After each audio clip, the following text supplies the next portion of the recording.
Hello, everybody. Welcome to Good Tips for Hard Times, where we find smart people who have great advice to help you get through your days. And boy, have these days been real fucking hard lately. I'm Anita Sarkeesian. I'm a media critic, public speaker, and the executive director of the Games and Online Harassment Hotline, which is a new emotional resource for gaming communities.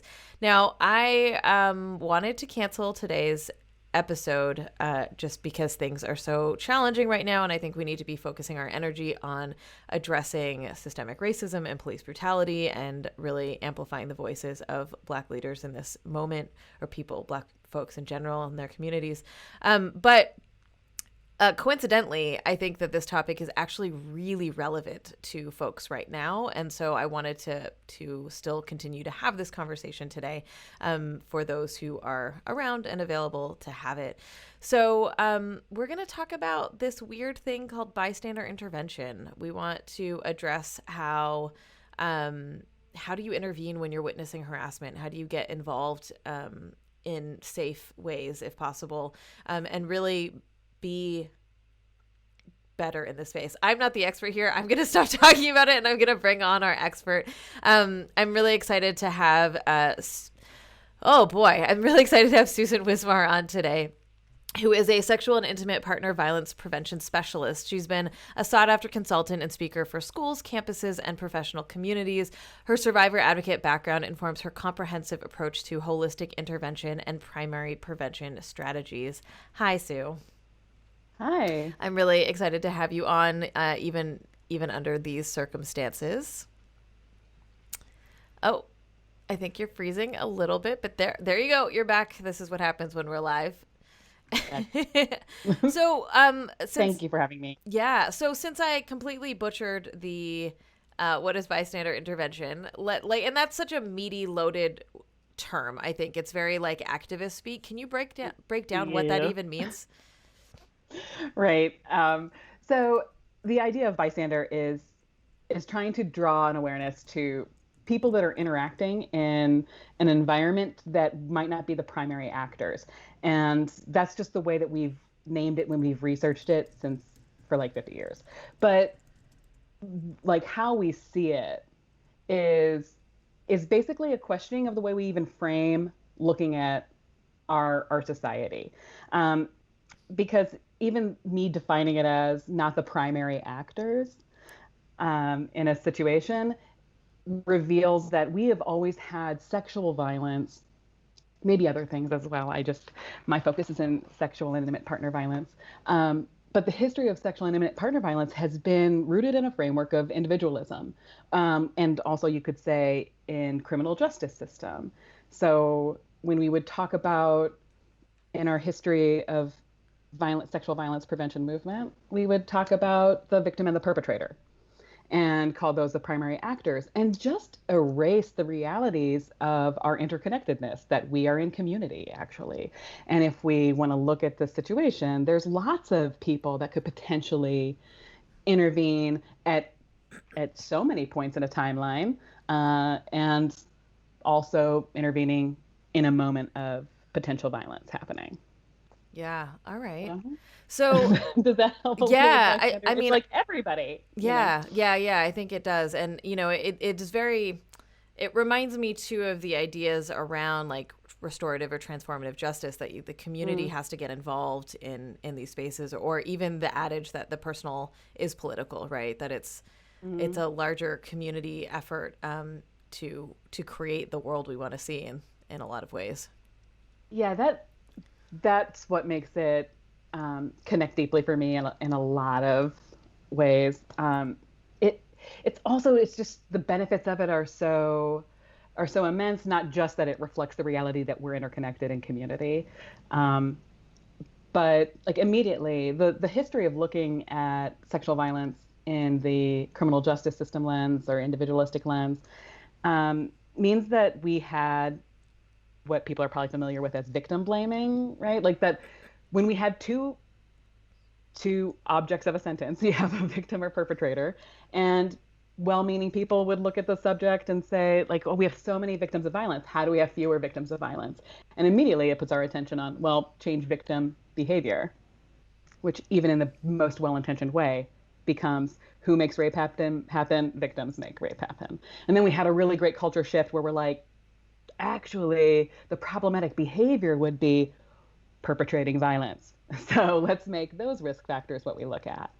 And then I think even a more helpful lens is leveraging the agency and power of all of us.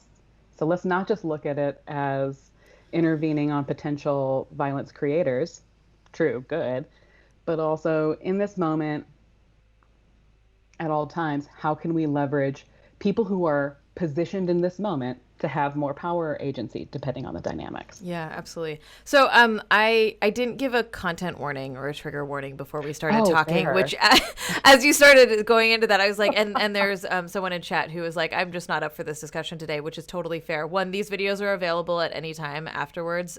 So please take whatever you need to take care of yourself at this moment. But also, we're going to get into some stuff, and we're, I assumed the title covered that this might be a bit of a heavy topic. I do also want to just bring up the fact that while Sue's expertise is in intimate partner violence, that like these strategies that we're about to talk about in terms of intervention are related to general intervention, right? In terms of like if you're witnessing harassment or violence in various areas of the like on the subway or online, we're going to get into like online interventions as well. So I'm going to kind of regularly remind folks that we're talking about a very, even if it does feel like it's getting into smaller details of a particular type of experience, it is related to a broader approach to understanding oppression and power and all of that.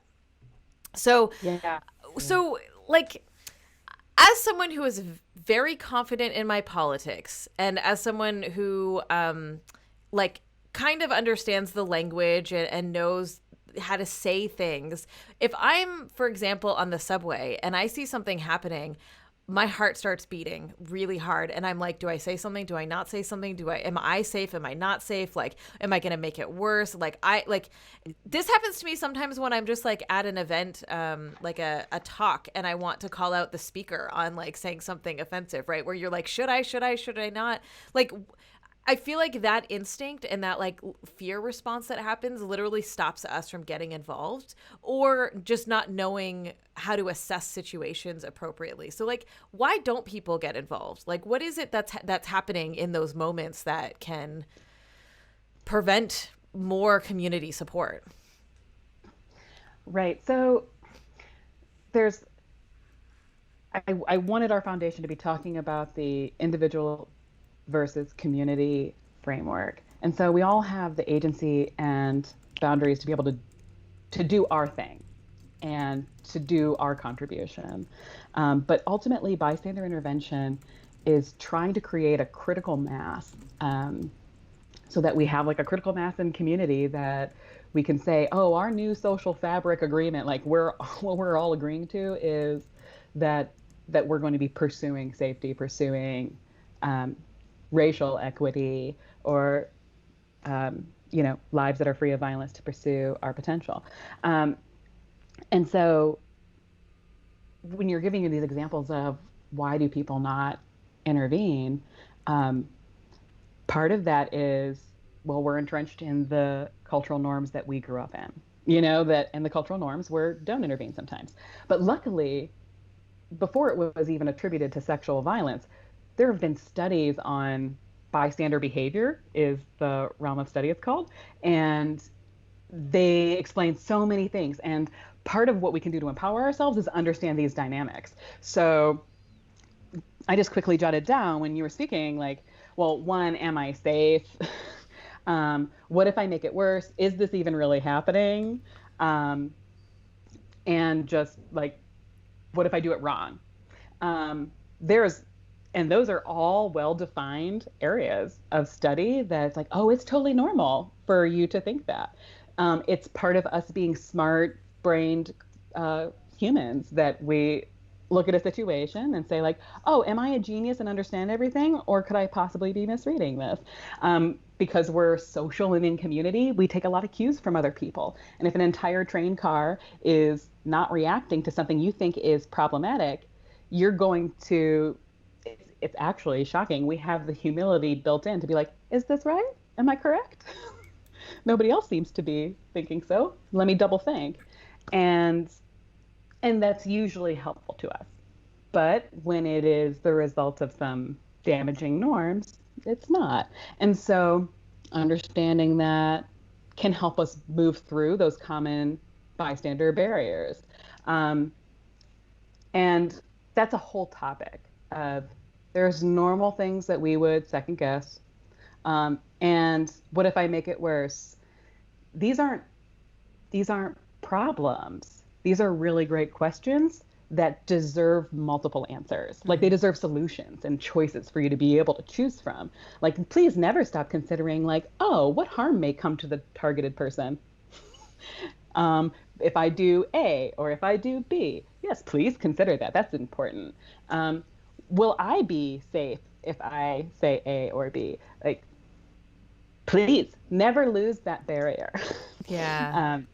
Those are important things to consider, and that's why the tactic of bystander intervention being promoted is about having these conversations.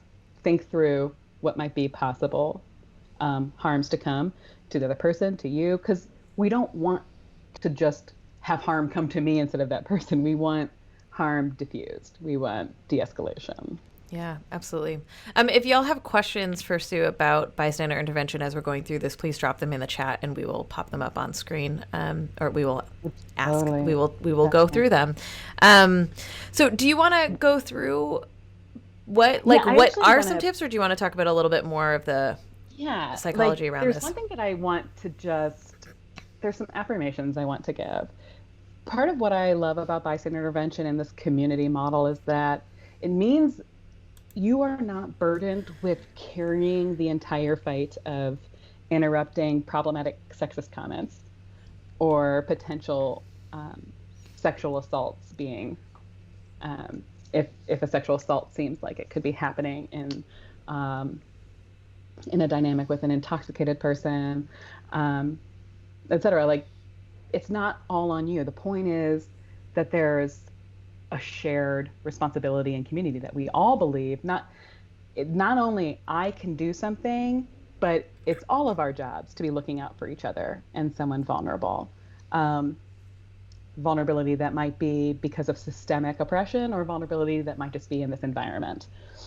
And so there is Dr. Dorothy Edwards created maybe the most successful bystander intervention program for sexual violence intervention. It's Green Dot, which was popular. Well, it's popular in college settings, but also was proven to demonstrate a reduction in perpetration of violence in high school settings.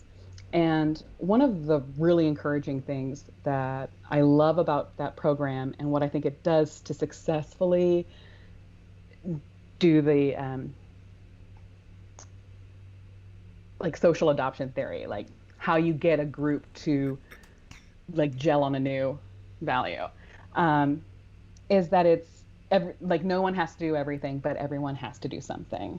That one of the core values is we have an expectation of each other in community that you will also be contributing.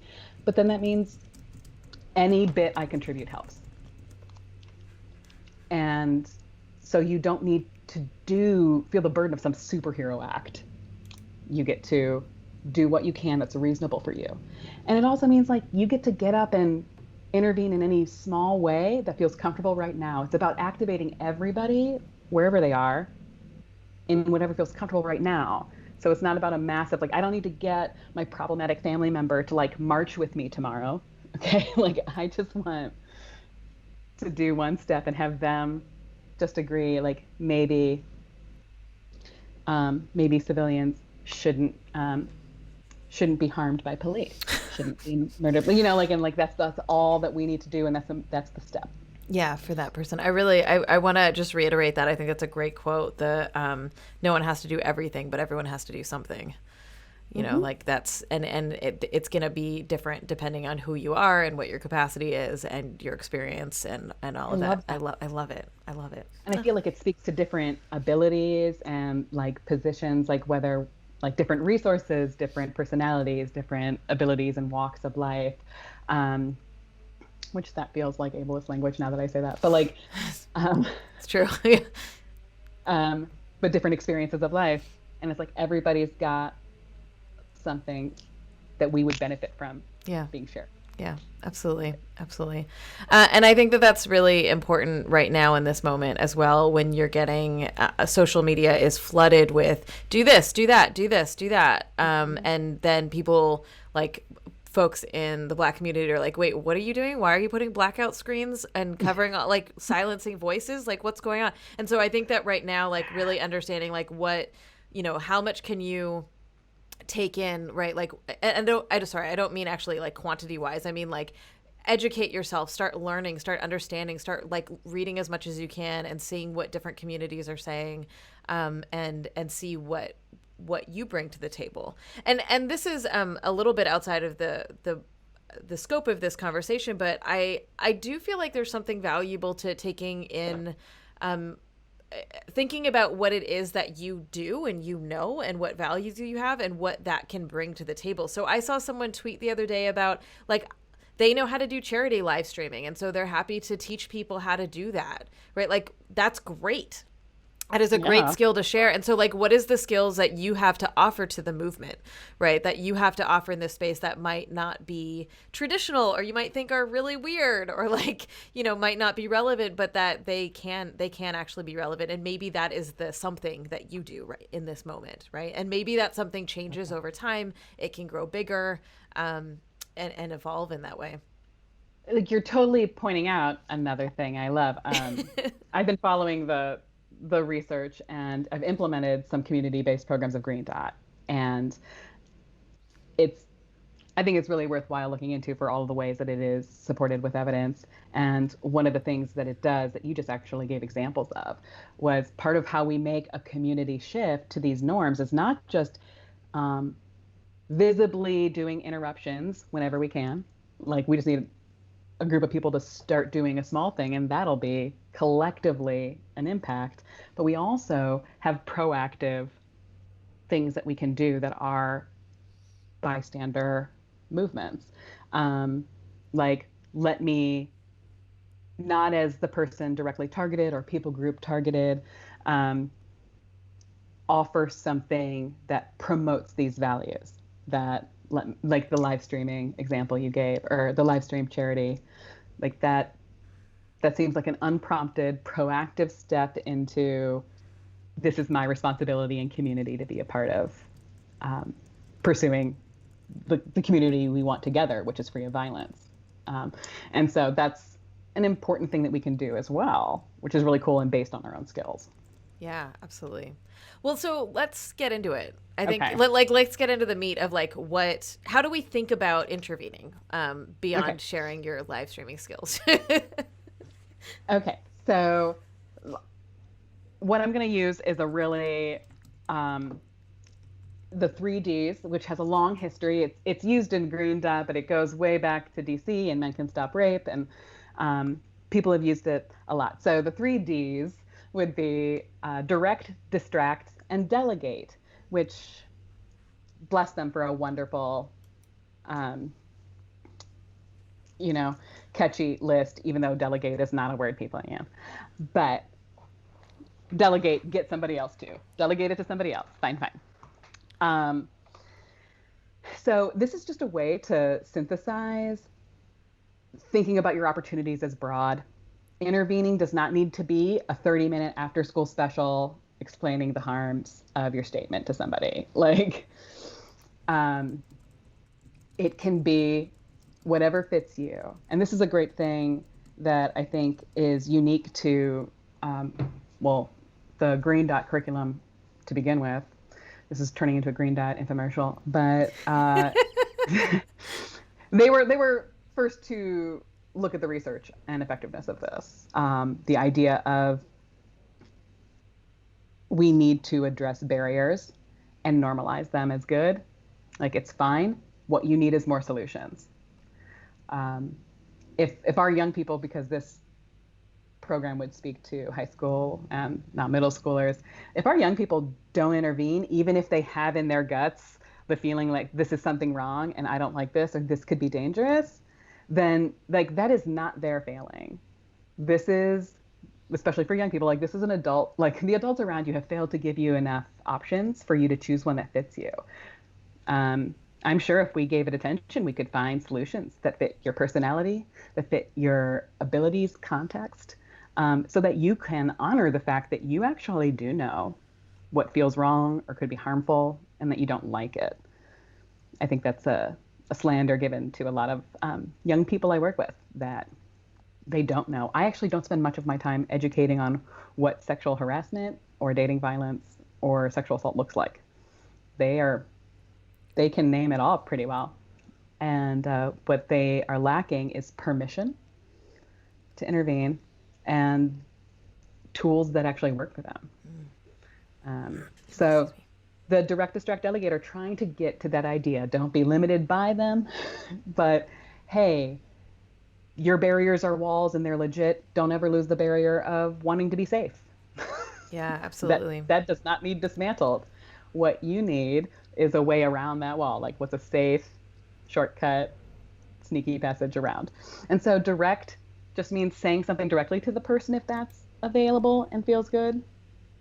And in our list of references that'll be available is just like a whole sheet of, hey, that's not okay, or um, we don't address people like that in this forum, or just different bits that you can have in your pocket so that you're ready in the moment.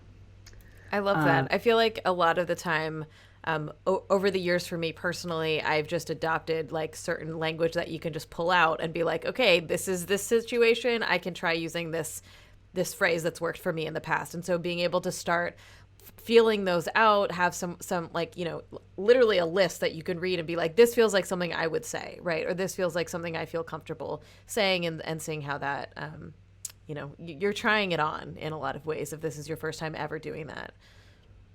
yeah. Um, we also, what else I like about this list is that it acknowledges, you can tell in some of the language that these are interpersonal relationships. Like it's not from stranger online in the comments or something. And once again, one of the realities of the direct using direct as a bystander intervention is that it it might be somebody that you are in close relationship with. That might make it easier to talk. It might make it more difficult, or that messy both. So that And we need to have solutions that Yeah, work so for that that. brings up a couple questions for me in terms of, you know, direct. Yeah, actually, I'm going to pop up this question from chat right now, which says, is Yeah. direct being used here as an adjective or a verb, like communicate directly or provide direction? So we can just Ooh, clarify thank that. you. It's intended to mean speak directly to the person. Like, so not that I think that it's probably going to be more useful than being passive aggressive, but that's not the intention of how it's being used. It's just that you would speak directly to the person who is causing harm. And it can also mean directly approaching the person who was harmed or like you perceived that it was harm. Um, so to like give the community acknowledgement that you saw that as harm. If maybe a community norm is that this is acceptable behavior, your bystander intervention of saying, I don't like that, is now opening the door for anybody who agreed but didn't see a visible ally. Um, that's just another word for bystander behaviors. When we see somebody break the silence about something we agree with, it helps everybody step forward who agrees. So that can be an important outcome of bystander intervention. Not only is it supposed to be changing the actions of the person who caused harm, that's wonderful, and we want to move towards all of that together. But keep in mind that the positive outcome of bystander intervention like internally, it's acknowledging that you get to have integrity within yourself, that you saw something that was wrong and you got to pursue that feeling in a way that was right and safe. It is potentially going to be changing the behavior of the person who caused harm, whether because you spoke to them and they changed their mind, or in a third way, that it is a public experience, that you're contributing to the collective action of we're moving towards justice, peace, nonviolence together. Yeah. And so even if you say, I don't like that, and then you get insulted, like your action still stands visible to everybody around. So that actually brings up the question I was going to bring up earlier is, can you talk a little bit, like, I think talking right in this moment too. So direct can mean like literally putting your body between the cops and black protesters. Direct can mean intervening on the subway when someone is making someone else uncomfortable, but it can also mean commenting in comments, right? Like on the internet. And right now, as people are very online, can you talk a little bit about the difference between replying to a comment thread publicly versus DMing someone and having that conversation not publicly? Yes. So, so this would be in the section of like, well, which bystander intervention do I want to take? And how would I want to pursue that? And in that, we want to consider what's right for me, what could potentially be causing harm, and what I want or think the outcomes could be. Like, am I going to change the mind of this person? Is this somebody who's seriously embedded and I'm not going to try for that, or I don't have the spirit for that today? I'm just going to put my resistance up. Then maybe that would influence you to just be publicly in the comments. If it's someone that you think you could have an influence on, if you think that it would help them hear you, to have it offline without witnesses, if that would increase accountability, if it was personal instead of being public, then do that in the DMs, right? Now, and you also, this is a way that we can connect another option, which is if you saw problematic behavior online, like racist behavior of calling harm, like inciting violence, or just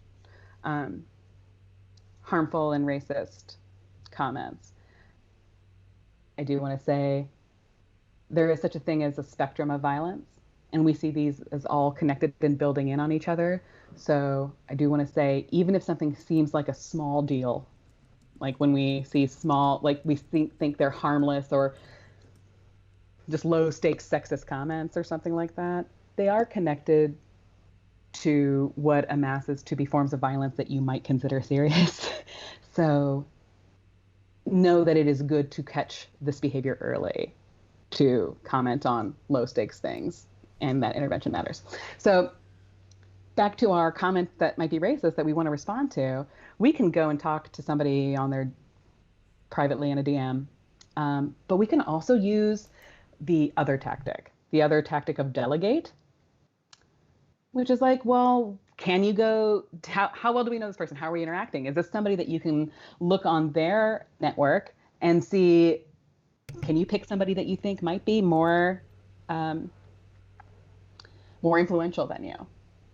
And maybe your heroic community gift is to connect and impress on somebody that is a matriarch or patriarch of that family or something to that person, and ask them to go speak to this person about it, because that might be the most effective messenger. And delegate, you don't even need to do anything else. You don't need to have the talk or have relational equity to do that. You can just pass it on to somebody else to do it, and that might be the best thing. That would be like online examples of sexual harassment about that, like unsolicited dick pics, and seeing stories of people who are like, I'm not even responding to this, the sexual assault of having genitals sent to you. I'm just going to send it to your grandma and let her deal with it. And, like, that's a delegate. And you didn't need to take any of your mind or space or time with this person, and you chose an effective messenger, and A+ delegation at that. One of the things that we do go over for if we're going to have a direct intervention is stating things in I statements from a theater and therapy people. I statements start, or like, I feel feelings about your action, I would like X behavior outcome. That's all it is, right? And one, it's a way that helps people hear things because it's owning some boundaries, right? Like, I'm not telling you what you're thinking or feeling or what that person that I think was harmed is thinking or feeling. I'm only inserting into this situation. I'm not uncomfortable sitting and having dinner um, when the lives of Black people are being dismissed by my family member. Yeah. I want you to at least stop talking about this. At a If that's minimum. how you're going to talk about it. Yeah, at a minimum. Right? Like, yeah. and then, I don't know, I'm trying to hedge it for some family relational stuff here. Yeah. Which might be what you can do in that moment. There's a question in chat, or a comment in chat, that I think is relevant to what we're talking about. It says, sometimes I feel public conversations may enable grandstanding, playing for the crowd. Can you address that a little bit? Or I can. Yeah, I was going to say, I would like to address it by saying yes. Yeah. I did feel like we should acknowledge that, because there's performative allyship, which is very real and a real problem. So real. There's I was talking about this the other day with you. It's this activist, playwright, writer, genius Jennifer Schlueter brought up a woman, Nancy Bain is her name. I'm sorry, I never pronounced it before, but she wrote a book on Twitter, a biography or whatever. And in one of her tweets, she said that right now in this situation, I see that my tweets are as amplifying my affect more than being effective. And, without assigning some sort of, all you want to do is be a performative ally, there's a lot of stuff where maybe that's part of our awareness right now is, am I doing this only to amplify how I'm feeling and put that out everywhere? Or am I doing this because it's making a tangible impact on something? And I think acknowledging and amplifying our feelings and affect is a great and valid thing. But if we're hearing about the problematic nature of grandstanding, then maybe we look in on that some. Maybe that is a reason that we do more of and we're never going to be a black and white, like concrete, perfect answers for everything. We're going to have to use wisdom, and we're going to have to weigh, like, are there people who are harmed by this negative message just sitting there without response? Would that be healed or mediated by me saying something?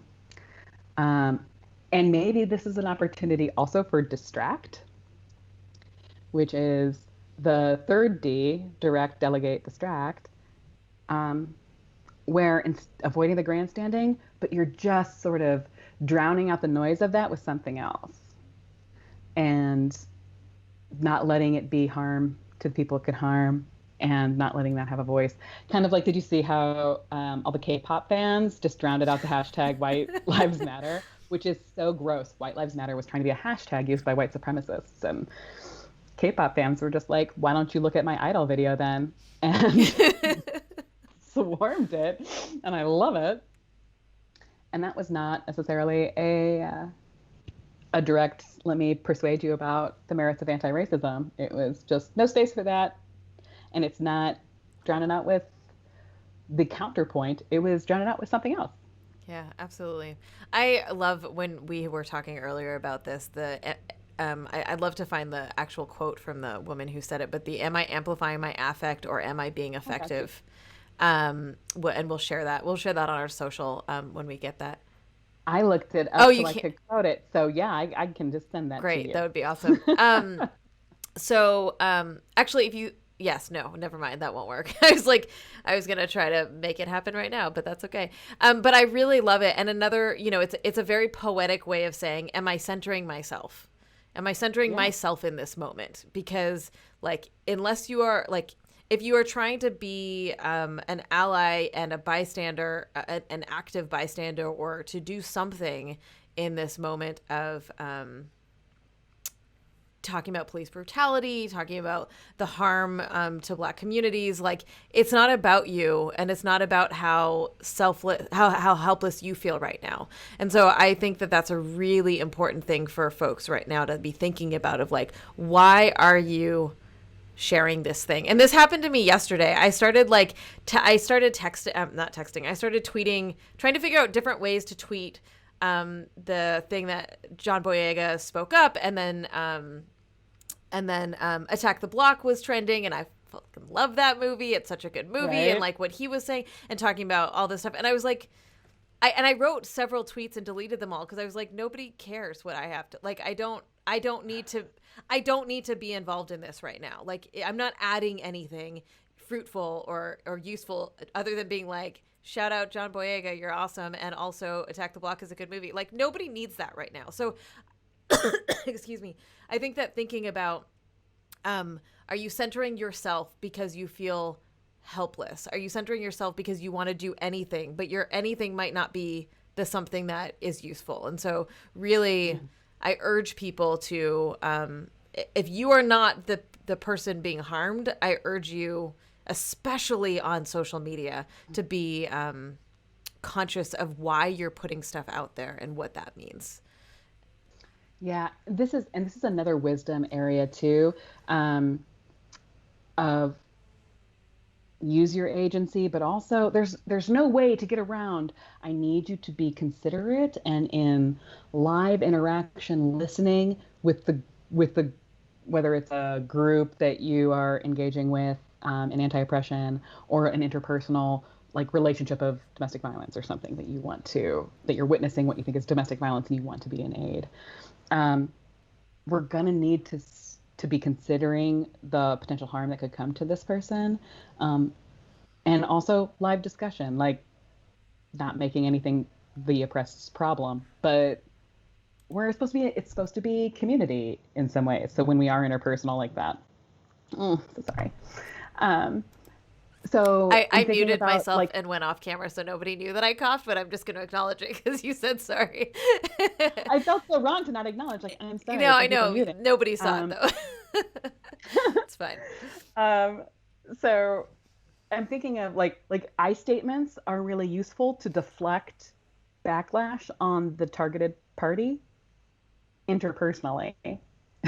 You know, like if I'm in a work meeting and my boss says something that I know is racist, and I have colleagues of color. Well, even if you don't have colleagues of color, I'm just like talking about a real situation.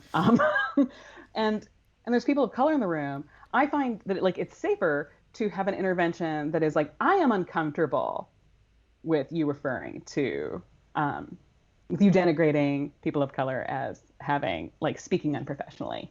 That's racist, and I'm uncomfortable with that being said, and I want to acknowledge it.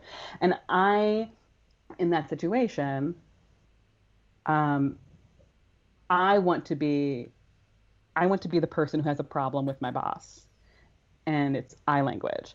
And I purposely kind of want to pull them away from like, I want us to ask my colleagues of color how they feel some other time, but this moment is not valid or invalid by like putting some pressure on this person to say like, yes, I'm like, so are you uncomfortable then? And now it's just this, like, who knows what their comfort level or the safety of speaking to that is in the moment. Yeah. There's wisdom there. Yeah, absolutely. I feel like that we could do a whole talk about the complication nuance, like, you know, just so everyone knows, like, these are all just like tools that they're not like a one size fits all to everything at all times, or like, you know, yeah. So, I do want to bring up feel options. Yeah, they're just these are resources for folks to start thinking about like how you can intervene, what that might look like. There is a question in chat that I think is useful that says, is the goal of having a conversation with someone racist to change their mind, to point out their flaws, or what? Sometimes it feels like talking to a wall with no resolution. Yes. No, I feel that. That's so real. And I was like, seriously, this morning, I'm trying to get my stuff together. And I had an interaction online and had to be working out. And it's an interpersonal relationship, it's family, people. And you're like, well, I mean, I can light you on fire. Like, I mean, I could light this up easy. Like, this is a horrible logic and it's all wrong. And making the choice of how much do I invite you into something? Um, and so, I mean, the answer to both those things is, or not both those things, but the question of is it to change their mind or just to let them experience resistance to their ideas?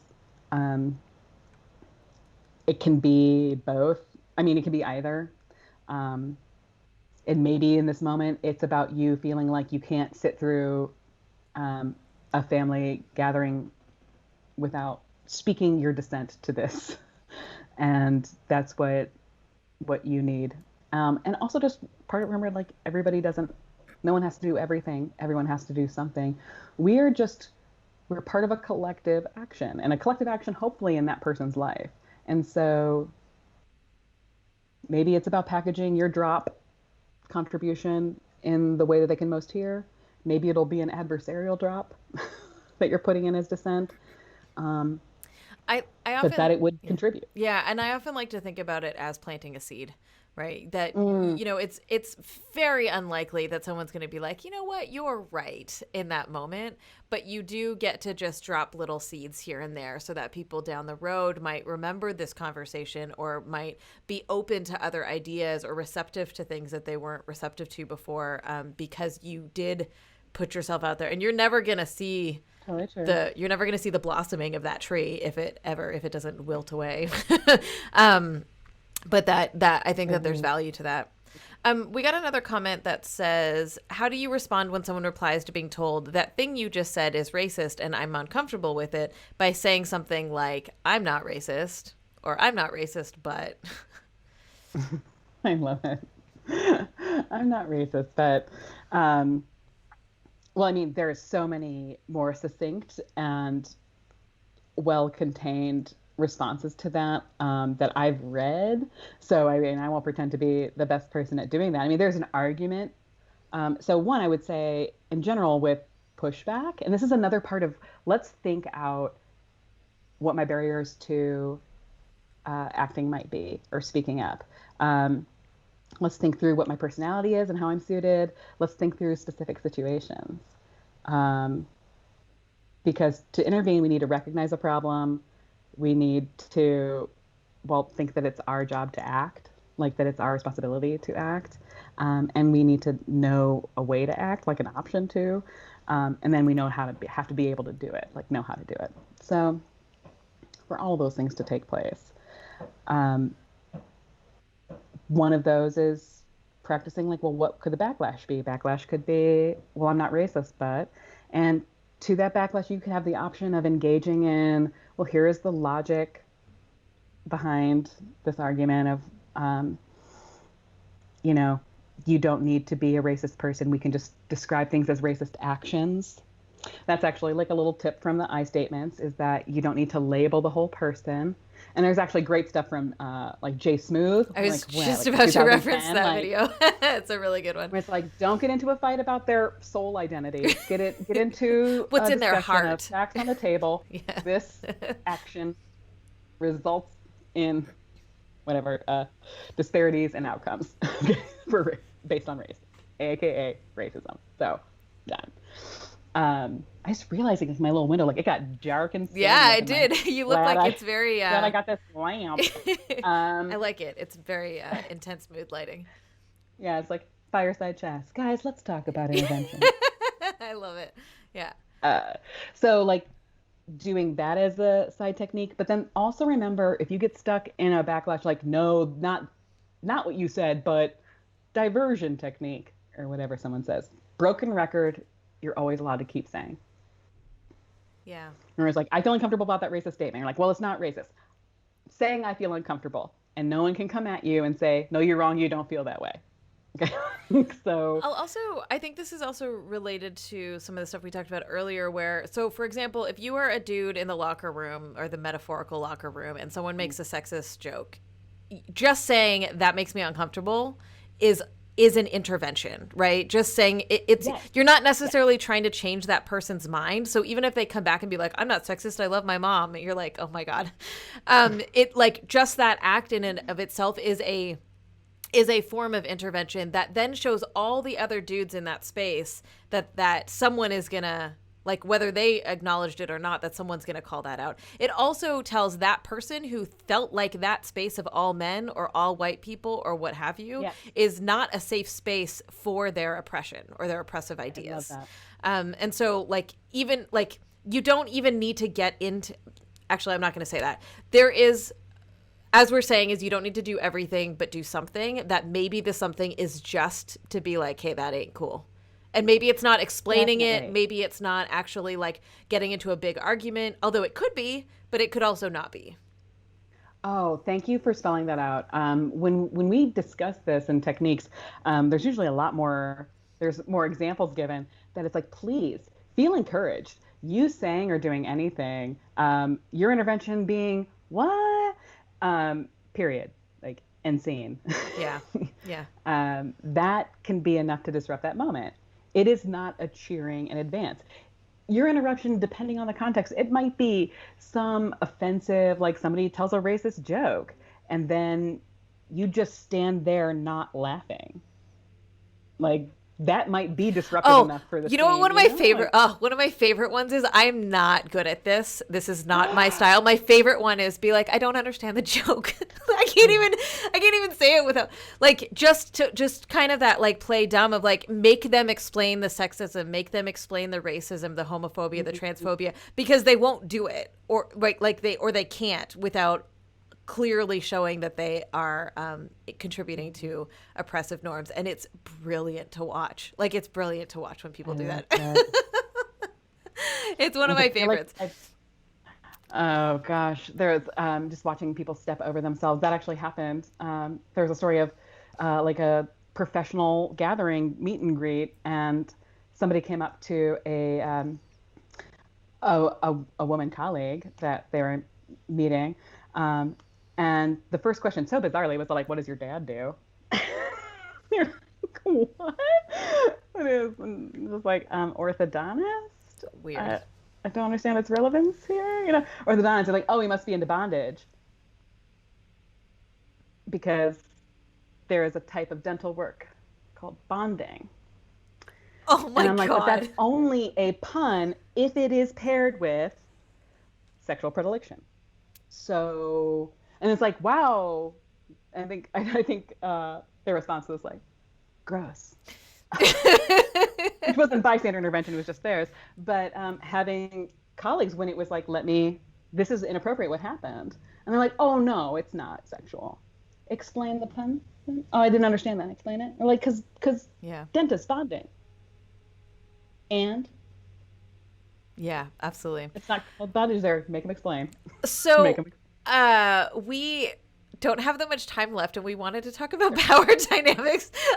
I hate to be like, cool, let's talk about power dynamics in 8 minutes, please. But we've been discussing it. Yeah, we for sure have. But if we might want to get into a little bit, because that's what's happening here, right? Is we're trying to disrupt power dynamic or oppressive power dynamics. Yeah. So, well, in one, we can be comforted that we would have never exhausted the topic if we had started earlier either.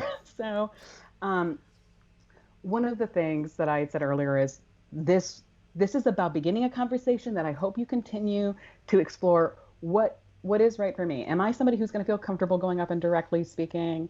Am I going to be comfortable asking, just pointing at someone's friend and be like, you see this? So that they go and do it as a delegate. Or do you have the ability to make a fool of yourself and don't mind maybe being the bystander in the situation who's all like, I don't get it. I don't get it. I don't get it. One of the other things that I'm learning its importance, and I am just a student of right now, is starting to imagine what are the ways that you can delegate? How can you call in other people for help that are not the police? And especially as a white person who my formative years of growing up with police was always like police are safety and police are good. Like my knowledge of police harm, I was sheltered from police harm because of my race and affluence. And so I have ingrained in me police super helpful. And that is not the case, especially for many communities that you might be witnessing harassment and harm to.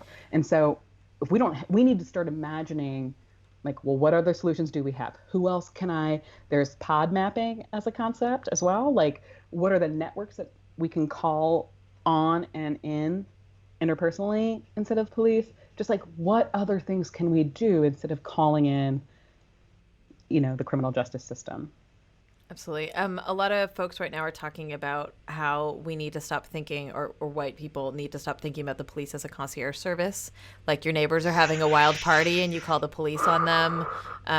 Or you see someone like in your neighborhood that you think is questionable and you call the police on them, and that practice needs to stop, and understand it's that not neutral. Yeah. And understand that, that is also not available to everybody. That idea of the police are here to protect you is not available to everybody by any means. Now, and the idea of... and also you're probably doing harm to the people you're calling the cops on. Yes. Also, in addition to like... Yeah, you're seeing somebody being harmed and you're like, I'll call the police for the person who's harming them. You're like, everybody could be harmed on that. Like it could be everybody being harmed bad. And that's, I put another reference. There's a link for people to check out because this is just deep thinking work. Get some space, get some brainstorming, go on walks and think about like, if my neighbors were having a loud party, like how can I intervene? Without calling the cops? And once again, it brings us back to, if I'm not calling the cops that we pay, maybe I'm engaging with another form of community that is based on relationship. And it'll be bringing us in together. It'll make you talk to your damn neighbors, man. like how many people actually know their neighbors anymore? Like, I don't know anymore. That was a very weird, like, I've never really known my neighbors. So like, I actually know a couple of neighbors on my street that are like friends, and this is the first time in my life that I've ever had that, because we don't go out of our way to know the people around us and to humanize those people. They're just like get in their cars and drive away or what have you. Or you might say hello. There's some foreground work. The elevator. There's do whatever in the moment, but even me as a specialist, like when I try to help young people feel comfortable with barriers, or even people of all ages, y'all,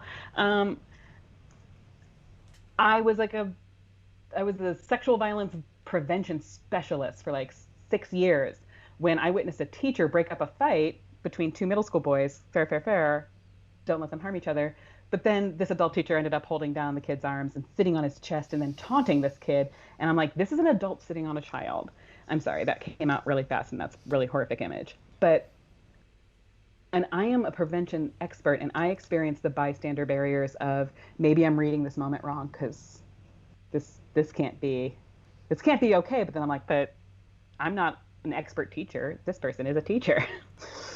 They invited me here. Am I allowed to intervene? And I didn't say something. And afterwards, reflecting on that, after another teacher came in and intervened in the moment, I had to look at that situation to say I was unprepared, because this wasn't like, I'm prepared for street harassment when I see it on other people. I'm prepared for parties. I'm prepared for family discussions on sexism.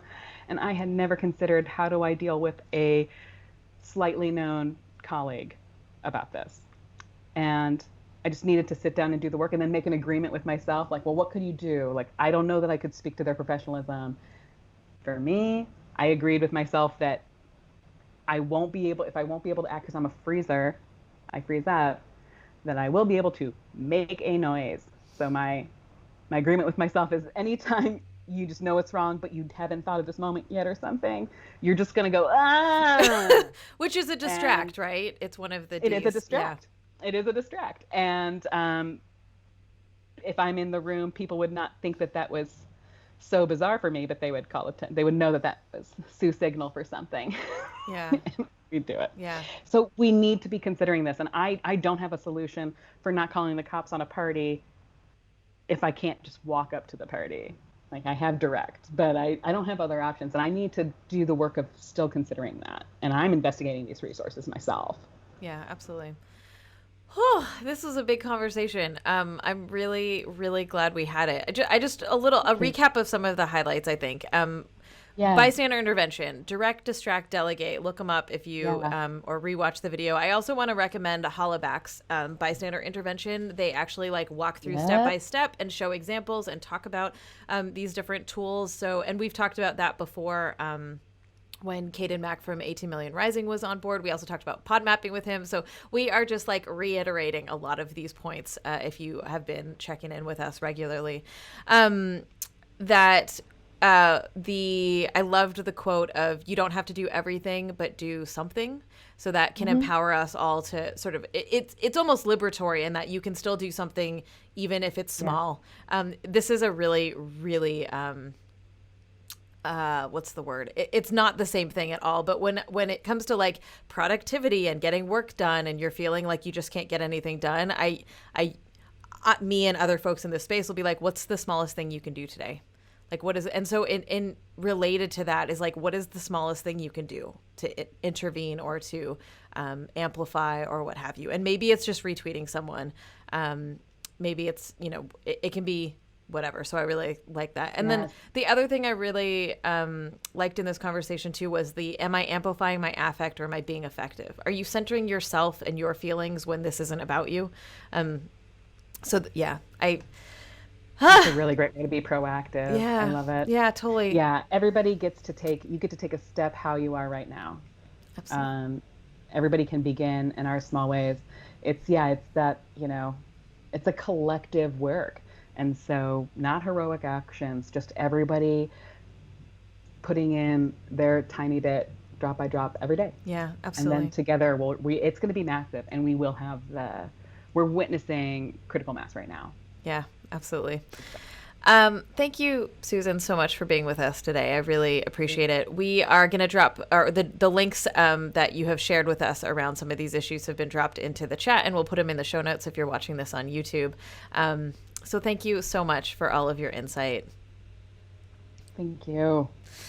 I want to thank all of the mods who keep this space friendly for us. And I want to thank all of you for tuning in because we're doing this to help spread information and advice and ways that folks can be proactive in creating a better world for everyone. You can watch a video of this anytime at the Games Hotline YouTube channel, which is youtube.com/gameshotline.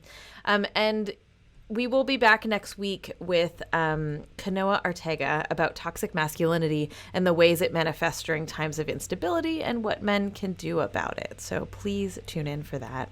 Thank you, everyone. Bye.